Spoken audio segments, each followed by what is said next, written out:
નમસ્કાર અમારા વાલા પેન્શન ધારક મિત્રો, નિવૃત્ત કર્મચારી મિત્રો, ભાઈઓ તથા બહેનો, સ્વાગત છે આપનું આપણી આ યુટ્યુબ ચેનલ ભાવેશ મકવાણા ન્યૂઝમાં। તો બધાને જય શ્રી કૃષ્ણ, જય માતાજી, હર હર મહાદેવ।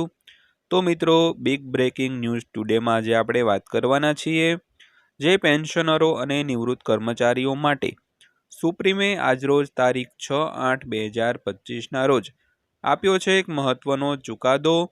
તો મિત્રો, શું ચુકાદો આપ્યો છે તેની આજના વિડીયોમાં આપણે વિગતવાર વાત કરવાના છીએ, એટલે વિડીયો તમે અંત સુધી જોઈ લેજો। તો મિત્રો, ખાસ કરીને સૌથી પહેલાં વાત કરીએ તો ફિટમેન્ટ ફેક્ટરમાં વધારો। કેન્દ્ર સરકાર ટૂંક સમયમાં 8મા પગાર પંચની રચના કરી શકે છે, જે લાખો કર્મચારીઓ માટે એક મોટા સમાચાર લાવી શકે છે। તો એક અહેવાલ મુજબ એવું કહેવામાં આવી રહ્યું છે કે ફિટમેન્ટ ફેક્ટર 1.92 થી 2.86 અંતિમ રહેવાની ધારણા છે, તો જેના કારણે કર્મચારીઓનો પગાર 30,000થી વધીને 77,000 રૂપિયા થઈ જવાનો છે મિત્રો। તો મિત્રો, ખાસ કરીને ફિટમેન્ટ ફેક્ટર લઈને એક સરસ મજાની માહિતી આપણી સામે આવી રહી છે અને એક અહેવાલ પણ આવ્યો છે। તેમાં જણાવાયું છે કે ફિટમેન્ટ ફેક્ટર 1.92 થી 2.86ની વચ્ચે રહેવાની એક ધારણા છે અને જેને કારણે કર્મચારીઓનો પગાર 30,000 રૂપિયાથી વધીને સીધો 77,000 રૂપિયા થઈ જવાનો છે મિત્રો। તો વિગતવાર વાત કરીએ તો કેન્દ્ર સરકાર ટૂંક સમયમાં 8મા પગાર પંચની રચના કરી શકે છે, જે લાખો કર્મચારીઓ માટે એક સારા સમાચાર લાવી શકે છે। તો સરકારે આ કમિશનની રચના અંગે ગૃહ મંત્રાલય, સંરક્ષણ મંત્રાલય અને અન્ય મુખ્ય વિભાગો સાથે ચર્ચા શરૂ કરી દીધી છે અને કમિશનની ઔપચારિક રચના થયા પછી અને તેનો અહેવાલ રજૂ કર્યા પછી કર્મચારીઓના પગાર અને ભથ્થામાં વધારો થવાની સંભાવના છે, તો જેનાથી તેમની આવકમાં પણ વધારો થવાનો છે મિત્રો।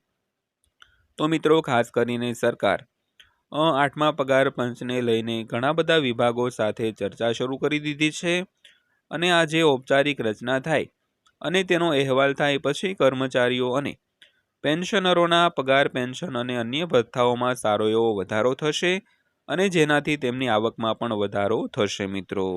તો સૌથી પહેલાં વાત કરીએ તો પગારમાં વધારો ફિટમેન્ટ ફેક્ટર ઉપર આધાર રાખે છે। તો સરકારી પગાર વધારવાની પ્રક્રિયામાં ફિટમેન્ટ ફેક્ટર ખૂબ જ મહત્વપૂર્ણ ભૂમિકા ભજવે છે। તો એક ગુણક છે જેના દ્વારા હાલના મૂળ પગારનો ગુણાકાર કરવામાં આવે છે અને જેથી નવો પગાર છે તે નક્કી કરી શકાય। તો 7મા પગાર પંચમાં ફિટમેન્ટ ફેક્ટર 2.57 હતું, જે હવે 8મા પગાર પંચમાં 1.92 થી 2.86ની વચ્ચે હોવાનો એક અંદાજ છે। તો ફિટમેન્ટ ફેક્ટર જેટલો ઊંચો હશે, કર્મચારીઓનો પગાર તેટલો જ ઊંચો હશે। ઉદાહરણ તરીકે 30,000 રૂપિયાના મૂળ પગારવાળા કર્મચારીઓનો નવો પગાર 77,100 રૂપિયા થશે, એટલે કે 30,000 ગુણ્યા 2.57 ફિટમેન્ટ ફેક્ટર બરાબર 77,100 રૂપિયા નવો પગાર થશે। તો આ પરિબળ પગાર વધારવામાં એક મહત્વપૂર્ણ ભૂમિકા છે તે ભજવે છે મિત્રો। તો ત્યારબાદ વાત કરીએ તો ગ્રેડ પે મુજબ અંદાજિત પગાર। તો ભારત સરકાર હેઠળ કામ કરતા કર્મચારીઓના વિવિધ ગ્રેડ પે અનુસાર પગારમાં કેટલો વધારો થઈ શકે છે, તો તેના કેટલાક અંદાજ નીચે આપેલા છે। તો આમાં ઘરભાડું ભથ્થું એટલે કે HRA, મુસાફરી ભથ્થું એટલે કે TA, રાષ્ટ્રીય પેન્શન સિસ્ટમ અને CGHS જેવી કપાતોને પણ ધ્યાનમાં લેવામાં આવે છે મિત્રો। તો મિત્રો, જે કર્મચારીઓનો ગ્રેડ પે 1900 રૂપિયા છે, તો ફિટમેન્ટ ફેક્ટર 1.92 ઉપર મૂળ પગાર ₹54,528 રૂપિયા અને ચોખ્ખો પગાર ₹65,512 રૂપિયા મળે છે। તેવી જ રીતે ફિટમેન્ટ ફેક્ટર 2.57 લાગુ થાય તો મૂળ પગાર 72,988 રૂપિયા અને ચોખ્ખો પગાર છે તે 86,556 રૂપિયા થશે મિત્રો। તેવી જ રીતે ગ્રેડ પે 2400 માટે 1.92 ફિટમેન્ટ ફેક્ટર ઉપર ચોખ્ખો પગાર 86,743 રૂપિયા અને 2.57 ફિટમેન્ટ ફેક્ટર ઉપર ચોખ્ખો પગાર ₹1,14,975 રૂપિયા થશે મિત્રો। તેવી જ રીતે ગ્રેડ પે 4600 ઉપર 1.92 ફિટમેન્ટ ફેક્ટર જો લાગુ પડે તો પગાર 1,31,213 રૂપિયા થશે, તેવી જ રીતે 2.57 ફિટમેન્ટ ફેક્ટર લાગુ પડે તો ચોખ્ખો પગાર છે તે 1,74,636 રૂપિયા થશે મિત્રો. તેવી જ રીતે ગ્રેડ પે 7700 રૂપિયા હોય તો 1.92ના ફિટમેન્ટ ફેક્ટર ઉપર ચોખ્ખો પગાર રૂપિયા 1,82,092 રૂપિયા થશે અને 2.57ના ફિટમેન્ટ ફેક્ટર ઉપર ચોખ્ખો પગાર 2,41,519 રૂપિયા થશે મિત્રો. તેવી જ રીતે ગ્રેડ પે 8,900 રૂપિયા હોય તો 1.92ના ફિટમેન્ટ ફેક્ટર ઉપર ચોખ્ખો પગાર 2,17,988 રૂપિયા થશે. તેવી જ રીતે 2.57 ફિટમેન્ટ ફેક્ટર ઉપર પગાર છે તે 2,89,569 રૂપિયા થશે મિત્રો. તો મિત્રો આ હતી ગ્રેડ પે આધારિત જે પગાર વધવાની હોય તે એક અટકળો. ત્યારબાદ વાત કરીએ તો હવે ફક્ત અટકળો છે, અંતિમ નિર્ણય હજુ બાકી છે મિત્રો.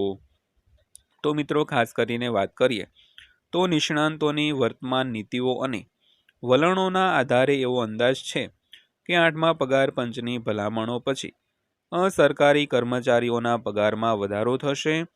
તો આ બધા આંકડા ફક્ત એક સંભવિત અંદાજ છે. પગારમાં અંતિમ વધારો ત્યારે જ પુષ્ટિ થશે જ્યારે 8મા પગાર પંચના અહેવાલને સરકારની મંજૂરી મળશે. તો કર્મચારીઓ આ અંદાજોને આધારે તેમના સંભવિત પગારનો અંદાજ લગાવી શકે છે, પરંતુ અંતિમ પગાર સરકારના નિર્ણય પર જ નક્કી કરવામાં આવશે મિત્રો. તો મિત્રો આ હતી આજની માહિતી જે ફિટમેન્ટ ફેક્ટરને લઈને એક અગત્યની હતી. તો ફિટમેન્ટ ફેક્ટર 1.92 થી 2.86ની વચ્ચે હોય તો આપણે અંદાજ લગાવી રહ્યા છીએ કે મૂળ પગાર હાલમાં જેનો મૂળ પગાર આટલો હોય તો તેને 8મા પગાર પંચ પછી મૂળ પગાર કેટલો થશે. તો વિડીયો તમને પસંદ આવ્યો હોય, માહિતી સારી લાગી હોય અને અમારા વિડીયો બનાવવાની મહેનત પણ તમને સારી લાગી હોય તો વિડીયોને લાઇક કરજો અને આવા જ વિડીયો જોવા માટે આપણી આ ચેનલ પણ સબસ્ક્રાઈબ કરી લેજો મિત્રો. તો ફરીવાર પાછા મળીશું એક નવા વિડીયો સાથે, નવી માહિતી સાથે. ત્યાં સુધી સૌને જય હિન્દ, વંદે માતરમ.